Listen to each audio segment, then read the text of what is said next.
اللهم صل وسلم وبارك على سيدنا محمد وعلى اله واصحابه اجمعين. ازيكم يا حبايب قلب، عاملين ايه؟ يا رب تكونوا بخير. صباح الفل وصباح الورد وصباح الياسمين على اجمل متابعين في الدنيا. انا لسه صاحيه من النوم دلوقتي، قلت امنتج معاكم الفيديو.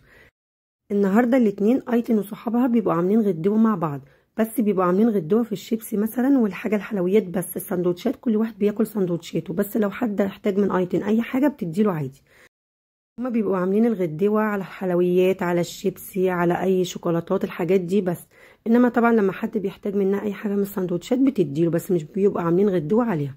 المهم جابت كيسين جاجور، الكيس ب5 جنيه، يعني الكيسين ب10 جنيه، وكمان 2 سبيروس باتس طبعا عشان احنا عاملين مقاطعة ما بنجيبش بيبسي. الواحدة ب15 جنيه، يعني الاتنين ب30 جنيه. وكمان دي شوكولاتاية ب2 جنيه، وكمان دي البانية بجنيه. الشوكولاتايه دي واللبنايه دي لايتن بس، عشان صاحبتها برضو هتجيب شوكولاتايه نفس الشوكولاتايه نفس اللبنايه ليها برضو. انما السبيروس باتس والشيبسي لايتن وصاحبتها، كل واحد هياخد حاجه منهم. والحلويات اللي انا حطاها دي بجيبها من المخبز برضو بتاع العيش الطويل، فظيعه يا جماعه.